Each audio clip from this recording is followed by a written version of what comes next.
Right, so if you're looking for a cheap price point race board from a well-known brand, this is the video to watch. This is the video review of the Aqua Marina Race, and we're going to be looking at the 14-foot by 27. This is a cheap price point, this board. The full specifications, 14-foot long, 27 inches wide. It's 6 inches thick. The volume is 360 litres. It only weighs just over 11.1 kilos when we weighed it. It has a slide-in center slot box fin system, and it's also available in a 12.6 by 26 as well.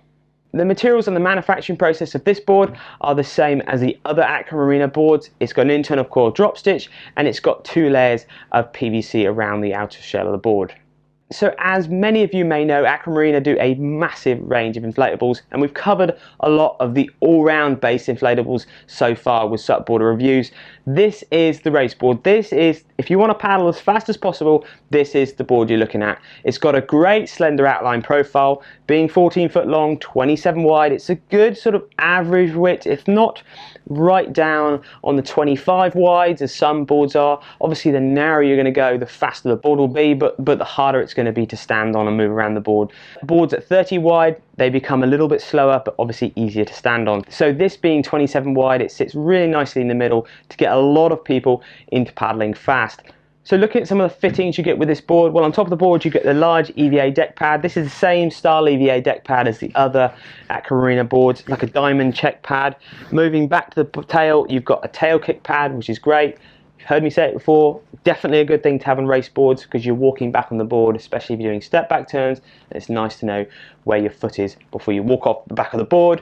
Up at the front there, you've got your tie jam bungees. You could be putting your drink, your flip-flops, because you could be using this board for a bit of fast cruising. You could do it for a long distance, general fast paddling. You haven't got to be racing. So if you're racing, you're probably not going to use the bungees, but you've got the option to put your spare clothes and as a drink and flip-flops, as I said, up at the front with those bungees. The carry handle on this race board is actually a really comfy one. It's got a neoprene padded sort of tube that you can get your hand right around, and it's really comfortable to carry long distances. Or if you're getting into racing and you're running down the beach, this is a very comfortable, easy handle to use. You've got your pressure valve at the back, and then you've got your leashing point right at the tail of the board.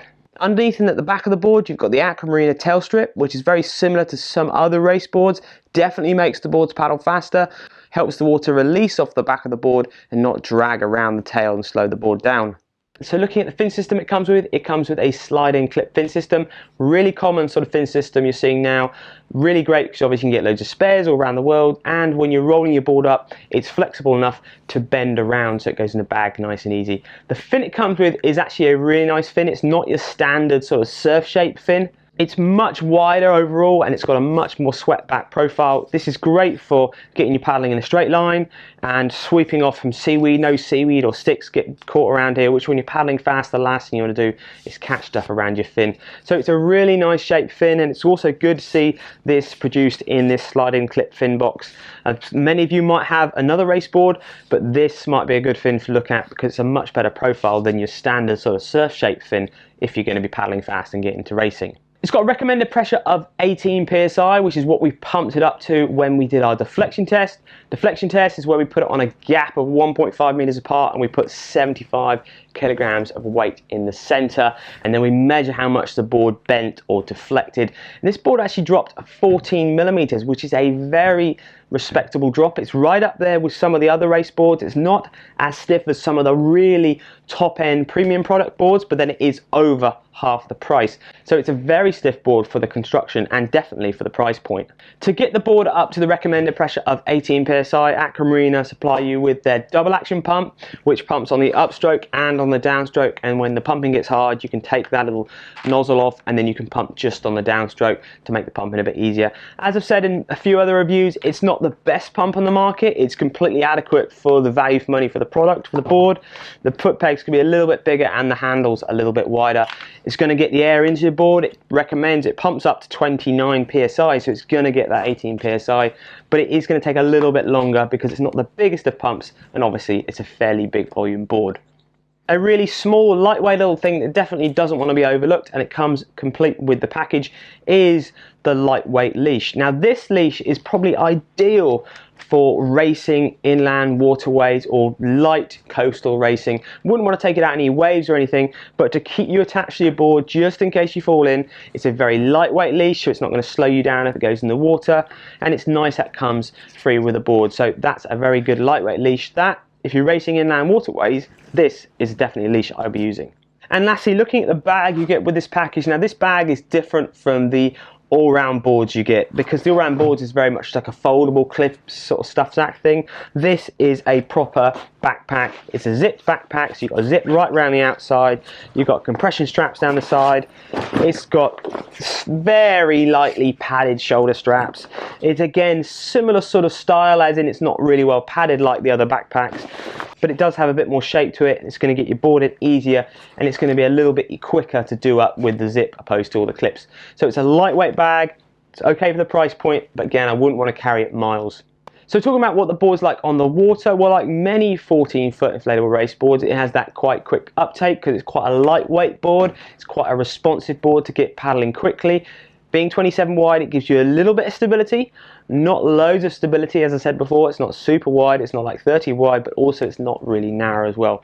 So you're going to find you can walk around the board. It's okay to get back to your step back turns, but again, if you jump down from a 32 wide board, you will notice a bit of a change. But because of the width and the length, it's a very quick, loads of glide to it. It's a very easy board to paddle, very responsive, as I said, with the paddle strokes, very quick to get up to speed. Another advantage of paddling a narrower base board opposed to the wider 32, 31 wide boards is when you put your paddle in the water, it's actually closer to your feet. So in effect, you haven't got to reach out so far with your arm to get your paddle in alongside the board. When you paddle a board like that, it makes it easier to paddle, it makes it quicker, and just getting the paddle in and out of the water is generally a bit smoother and easier to do. So it's one thing to think about. If you haven't been aware of that, if you paddle a wider base board, it will feel a bit more clunky compared to a narrower base board. So moving on to who we think this board will best suit, ability wise, weight range, and what you're going to be using it for.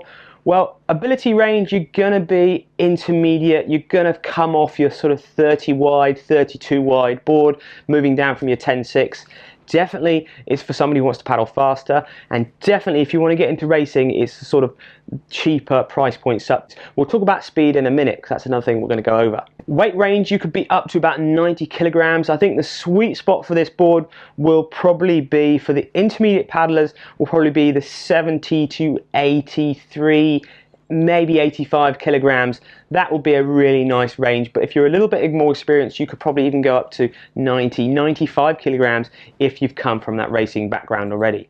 And usage, well, yes, you can take this board racing. It's going to get you paddling fast. It's going to be able to get you paddling fast generally on flat water, but also it can handle a bit of surf and a bit of chop as well. There is a fair amount of rocker on this board, so you don't find it nosedives. It can handle itself in bumpy conditions, so you can use it on flat water and you can use it in choppy open water. An iSUP generally will always be better in flat water because of the stiffness of the board. This is a fairly stiff board, but it will handle itself out in open seas and choppy waters as well, but it won't be as fast as it will be when you're paddling it on flat water, obviously. Now I want to talk about pros and cons and value for money, because there's some interesting things I want to highlight about this. So pros, well, obviously the price point is a massive pro. Under £600. I mean, you can probably find them online cheaper than that. There are lots of other race iSUPs that are twice the price of this. For the weight, the construction, and the shape, the outline shape of this board, it's a really good price point iSUP that's going to get you into racing, and if it gets you into racing and sees that side of the sport, it's only a really good thing.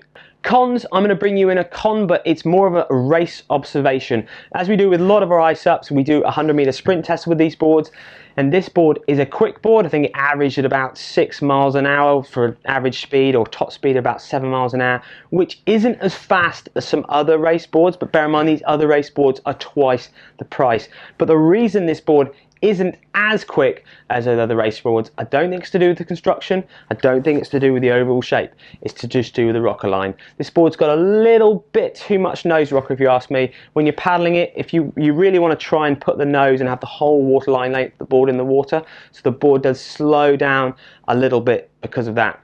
So the only con I'd say is maybe the board should be a little bit flatter and it will be faster again, but it still is up there and it's a fairly competitive board for the speed and for the rocker line. And again, the value for money, well, yes, it's unbelievable value for money. It's a very good price point. And if you want to get into racing at a cheap price, then the Aqua Marina Race is a board definitely you should be looking at. So I hope you found that SUPboarder review interesting and it's helped you on those buying decisions. Please get on the SUPboarder website. Let us know what you think of this board. Have you used this board? Have you seen this board? Have you tested this board? Even if you haven't, let us know your feedback and what you think of it. Also, check out SUPboarder Pro. There's loads of other SUP stuff on there. And also, give us a like on YouTube and subscribe to our YouTube channel. Thank you very much for watching. We will see you next time with another SUPboarder video.